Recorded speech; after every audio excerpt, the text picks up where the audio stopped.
When we think of the Parent Trap, especially the 1998 Lindsay Lohan version, certain characters leave an indelible mark.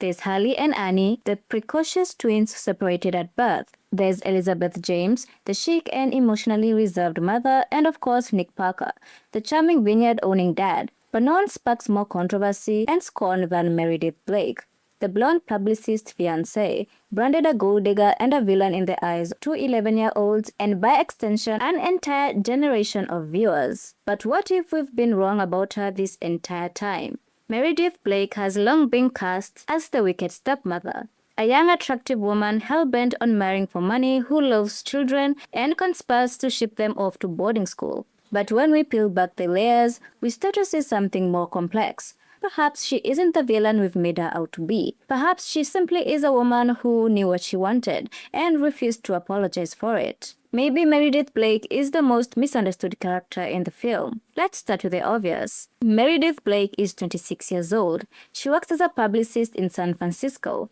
By the time we meet her, she's already made enough of a mark to represent high-profile clients and attend elite functions in Napa Valley. She's not lounging around waiting for a man to fund her lifestyle. She's a working woman, and yet the moment she enters the story, she's painted with suspicion.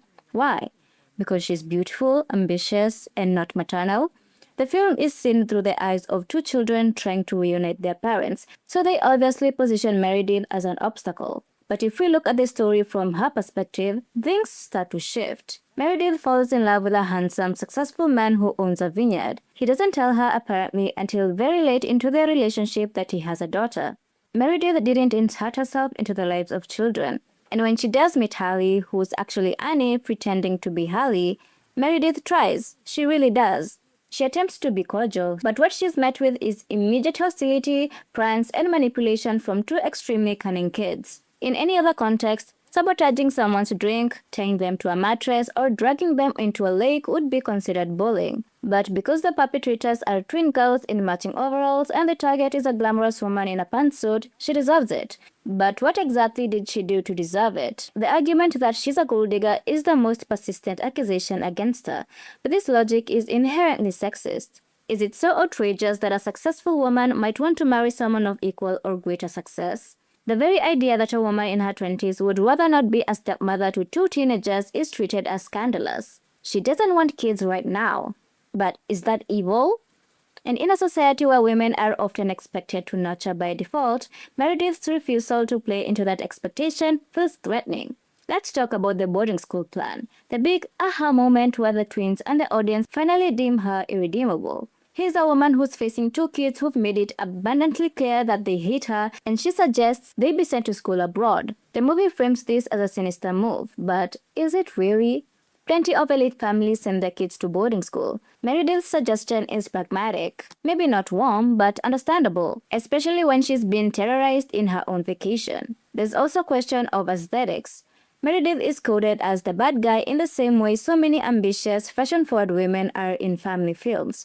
She wears black, she speaks with precision, and takes herself seriously. She's not quirky like Annie or Hallie, or warm like Cheese the housekeeper, or a simple down-to-earth girl like Elizabeth James. She's composed, she's self-assured, and unapologetic about her goals, and that makes her an easy target. But the real clincher is this.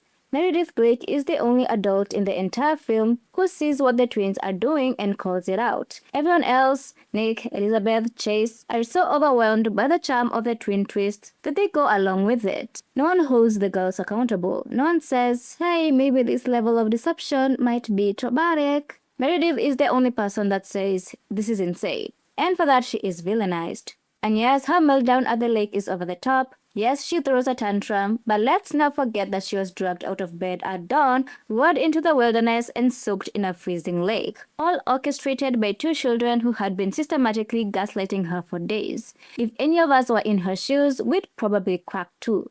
When Meredith storms off in her black heels, she realizes that this family is never going to accept her. She understands that she will always be the outsider, and rather than twist herself into someone else to be accepted, she walks away. In many ways, Meredith Blake is a tragic figure.